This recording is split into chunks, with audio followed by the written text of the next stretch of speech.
இன்னைக்கு திங்கட்கிழமைங்க. So today Monday after 61 days என்ன கிழமை? 61 நாட்களுக்கு பிறகு என்ன கிழமை? இது ரொம்ப சிம்பிளான கேள்வி. ஆனா இந்த ஒரு கேள்வியில இந்த ஆஃப்டர்ங்கிற ஒரு வார்த்தை, பிறகுங்கிற ஒரு வார்த்தை நிறைய பேரை கன்ஃபியூஸ் ஆக்கியிருக்கு. நிறைய பேர் என்கிட்ட அந்த டவுட்டை கேட்டிருந்திருக்கீங்க. ஸோ அந்த ஒரு டவுட்டை இதை கிளாரிஃபை பண்ணணும் அப்படிங்கிறதுக்காக தான் இந்த ஒரு கேள்வியை பர்டிகுலராக மாடல் டெஸ்ட்ல இப்போ நான் கொடுத்ததுக்கான காரணங்க. ரைட். 61 நாளில் எவ்வளவு ஆட் டேஸ் இருக்குன்னு செக் பண்ணணுங்க. 61 7ஆல் வகுத்தோம் அப்படின்னா மீதி 7 8 56 போக மீதி 5 இருக்குங்க. ரைட். அப்போ திங்கட்கிழமையிலேருந்து 5 நாளை கூட்டணும்.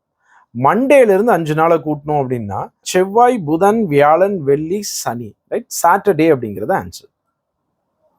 ரைட்.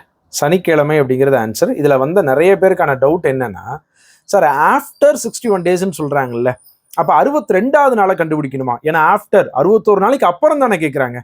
ரைட். அப்போ 61 நாளைக்கு அப்புறம் 62வது நாளை கண்டுபிடிக்கணுமா? இதே கேள்வி பிஃபோர் 61 டேஸ் அப்படின்னு சொல்லியிருந்தாங்க அப்படின்னா 61 நாளுக்கு பின்னாடி போய் 62வது நாளை கண்டுபிடிக்கணுமாங்கிற டவுட்டு நிறைய பேருக்கு என்கிட்ட கேட்டது. நான் ரொம்ப தெளிவாக எக்ஸ்பிளைன் பண்ணியிருந்திருக்கேன்.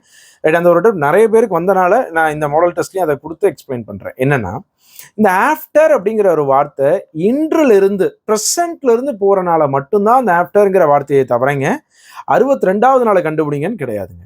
கேள்வியில என்ன நம்பர் கொடுத்துருக்காங்களோ அதுல எவ்வளவு ஆட் டேஸ்ன்னு கண்டுபிடிச்சு அதை மட்டும் ஒர்க் அவுட் பண்ணா போதுங்க. இப்போ 61 நாள் ஆஃப்டர் 61 டேஸ், 61 நாட்களுக்கு பிறகு. ஏன் இந்த பிறகுனா ப்ரெசன்ட், தற்போதுல இருந்து இனிதான் அது வரப்போகுதுங்கிறனால பிறகுங்கிற ஒரு வார்த்தை யூஸ் பண்ணியிருப்பாங்க.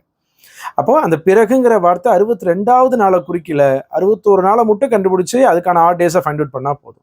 அப்போ 10 நாட்களுக்கு முன்பு அப்படின்னா 10வது நாள் கண்டுபிடிச்சு அதில் எத்தனை ஆட் டேஸ் இருக்கோ அதை வச்சு கணக்கு போட்டால் போதுங்க. ரைட். பிஃபோர் 10 டேஸ் அப்படின்னா ரைட் 10 நாளைக்கு மட்டும் முன்னாடி கண்டுபிடிச்சா போதுமே தவிர அதில் வந்து 11வது நாள் போகணுங்கிற அவசியம் கிடையாது. இப்போ அந்த ஆஃப்டர், பிஃபோர், பிறகு, முன்புங்கிற வார்த்தை கிளியராக புரிஞ்சுக்க முடியுது இல்லைங்களா? ரைட். அப்போ இதனுடைய ஆன்சர் ஆப்ஷன் ஏ, சாட்டர்டேங்க.